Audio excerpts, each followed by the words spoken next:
Selamat pagi, selamat siang.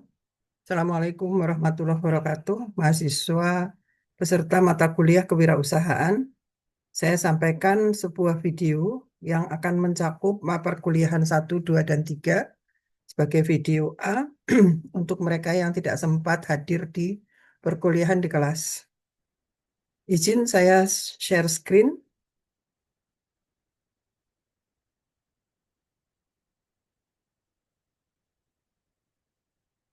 Oke. Jadi video ini memang sengaja saya share, saya distribusikan untuk mereka yang tidak sempat belajar di kelas untuk mata kuliah kewirausahaan untuk semua pertemuan. Tapi untuk ini ke yang A, video A ini akan bicara tentang perkuliahan 1, 2, dan 3. Nah, perkuliahan 1 itu adalah bagaimana sebuah kewirausahaan, apa itu entrepreneurship dan apa yang kita bahas di dalam entrepreneurship. Entrepreneurship adalah kemampuan untuk berwirausaha. Ship itu adalah kemampuan. Lalu untuk para wirausaha itu sebetulnya apa yang akan mereka jalankan? Dijalankan secara wirausaha, yaitu perusahaan yang diselenggarakan secara mandiri. Secara mandiri. Jadi kalau Anda bekerja di sebuah perusahaan, kemudian Anda dituntut untuk menjadi wirausaha, itu juga entrepreneur, itu juga sebuah ship atau keterampilan, tetapi lebih kepada intrapreneur. Intrapreneur itu adalah keterampilan Anda yang akan didedikasikan kepada perusahaan di tempat di mana Anda bekerja. Nah, untuk mereka yang berusaha secara mandiri, ada 3 kategori yang ditentukan oleh pemerintah.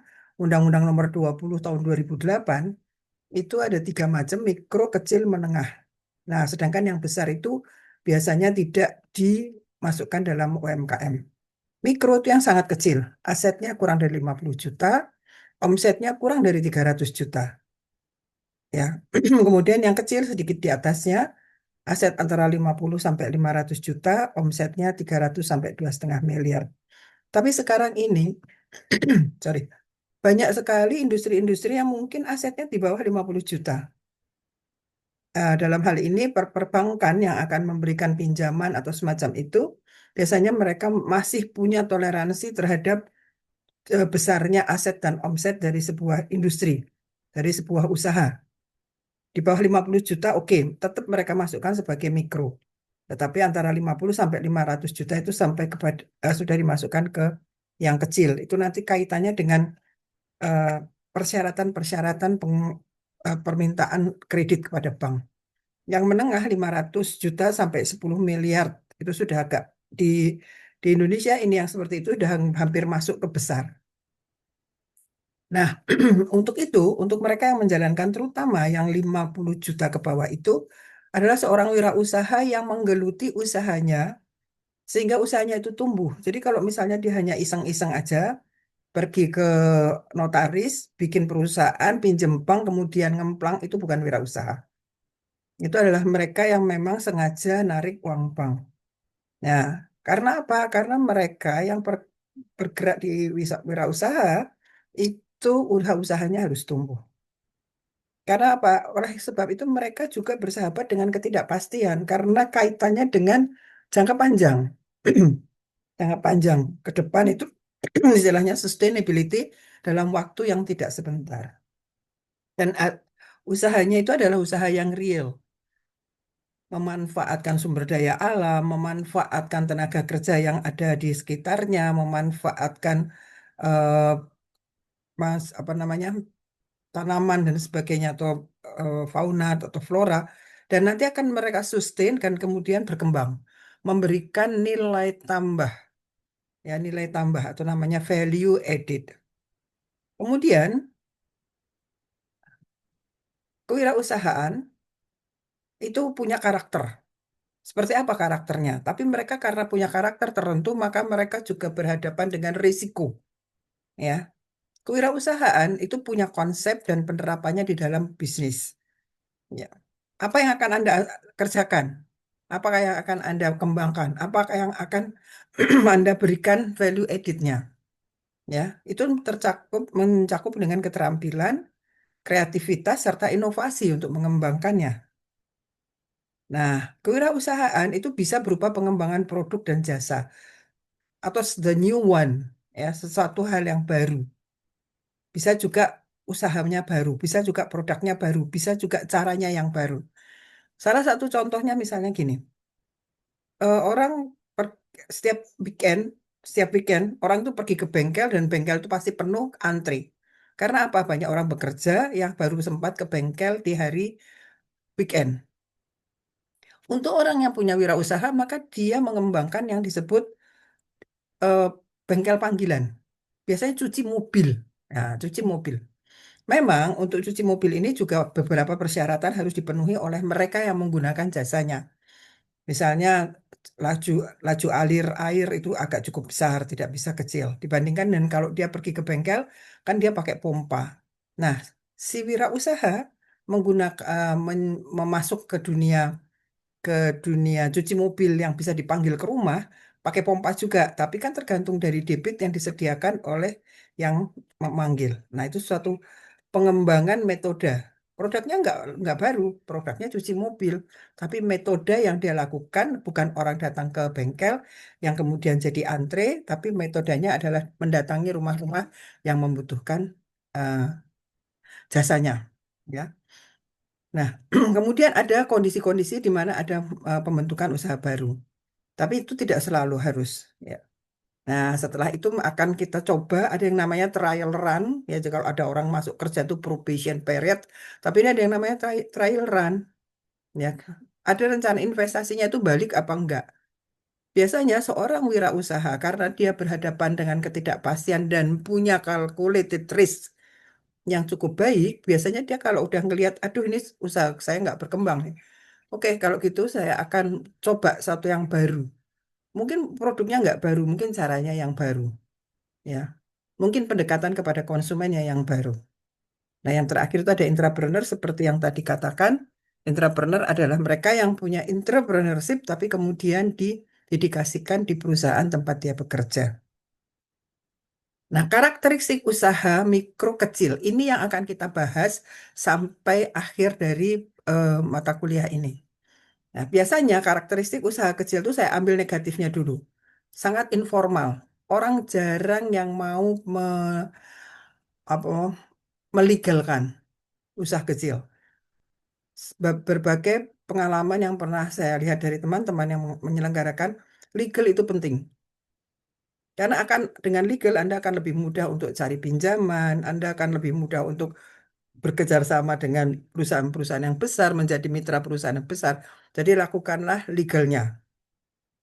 Jangan lakukan yang informal. Kecuali kalau misalnya Anda cuma jualan apa teh di pinggir jalan pakai booth kecil gitu ya nggak apa-apa. Tapi kalau memang Anda misalnya bikin ayam geprek, kemudian ayam gepreknya makin besar, Anda bisa menjadi pemasok untuk sebuah perusahaan.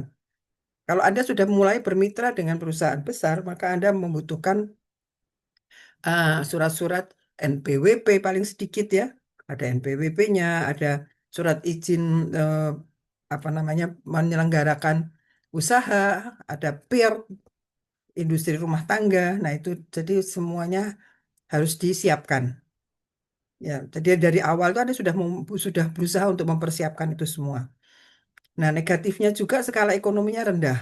Karena skala ekonomi rendah, skala ekonomi itu apa sih? Jumlah produk yang Anda hasilkan. Biasanya kalau perusahaan kecil itu kan ya pakai kadang-kadang malah gini, saya masak untuk keluarga, sisanya saya jual. Nah, seperti pendekatan yang seperti itu tidak profesional. Kecuali kalau memang itu yang ingin Anda lakukan.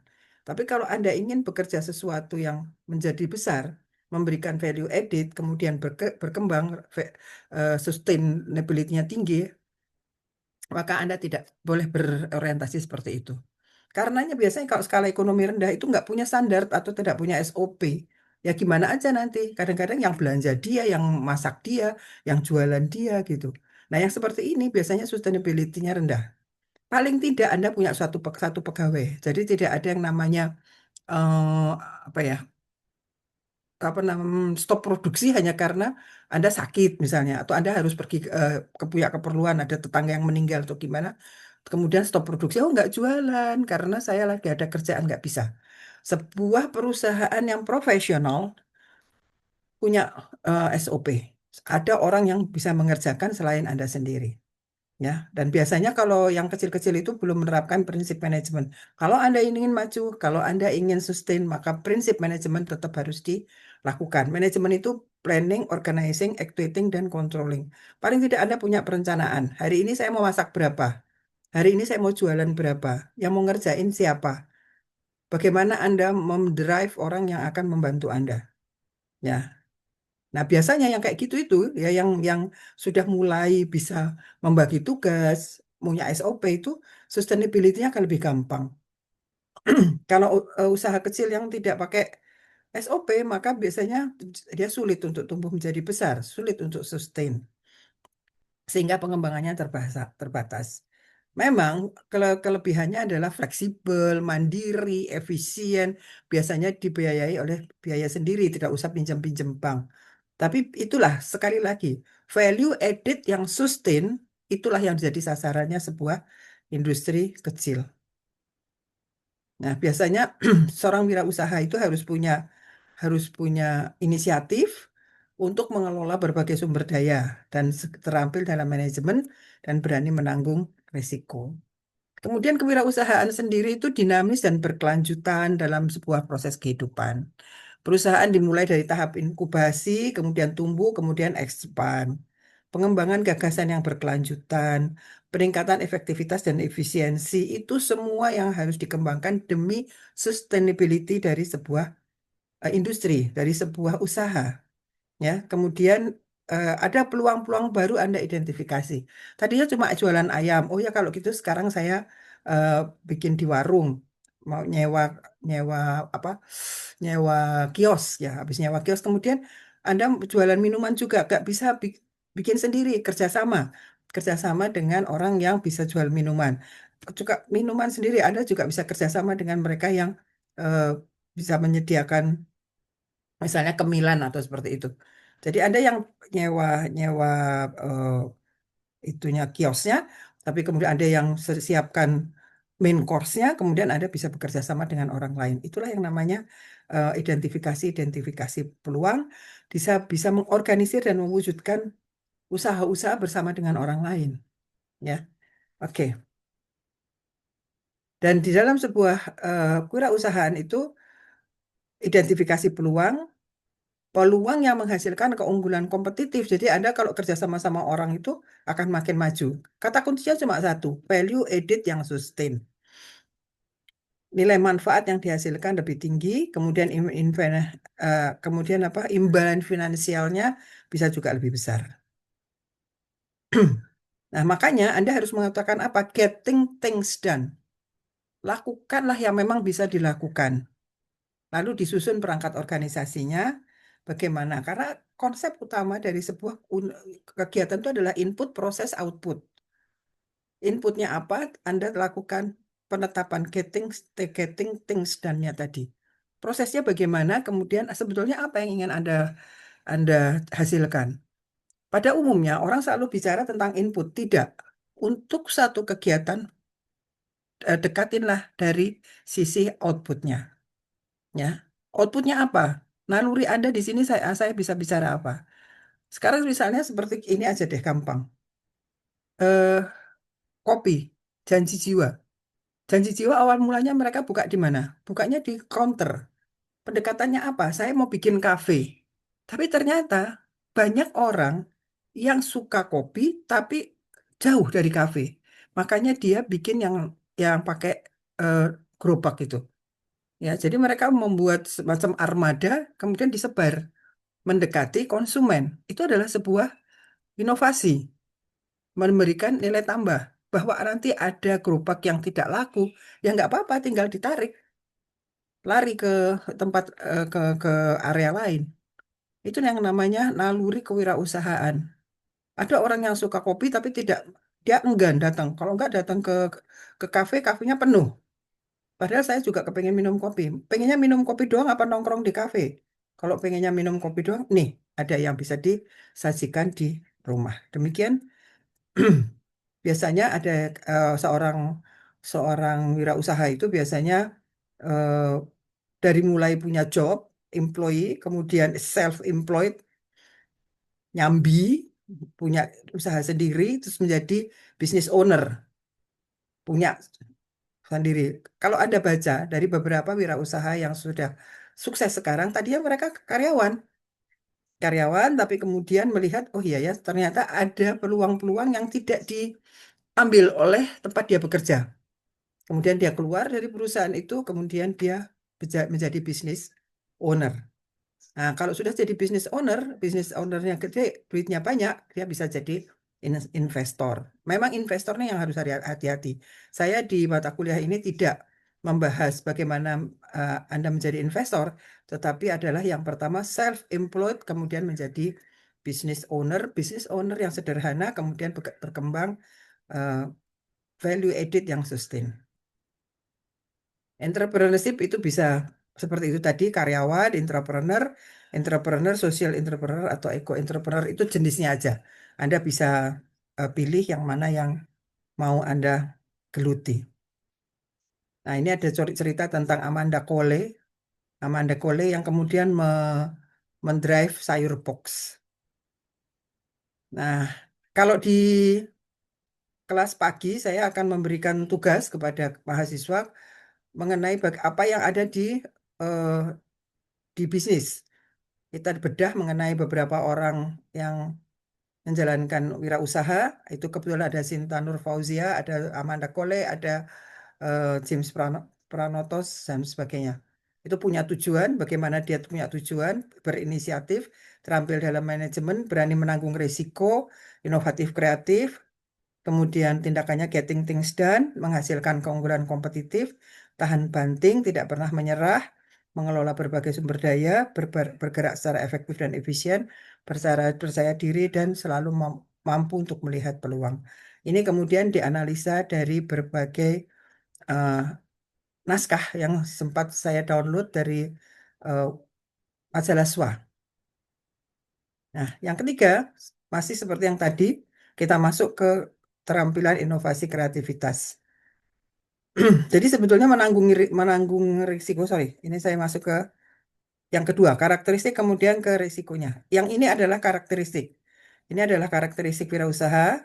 Kemudian sekarang kita masuk ke bagaimana orang menanggulangi risiko. Bagaimana apa yang harus dia lakukan? Risiko keuangan, risiko teknis operasional, risiko sosial, risiko hukum, risiko lingkungan, dan risiko regulasi. Risiko keuangan Anda bisa tidak keluarkan uang sendiri, tapi dari bank. Teknis operasional Anda bisa cari mana yang lebih efisien. Risiko sosial itu pendekatan kepada orang lingkungan. Demikian juga hukum, demikian juga lingkungan, dan regulasi Anda bisa melihat bagaimana pemerintah mengatur industri seperti yang Anda geluti. Oke. Nah, ini salah satu yang tadi ada di sayur box, ya. Ini adalah yang di sayur box. Demikian, terima kasih. Selamat belajar. Assalamualaikum warahmatullahi wabarakatuh.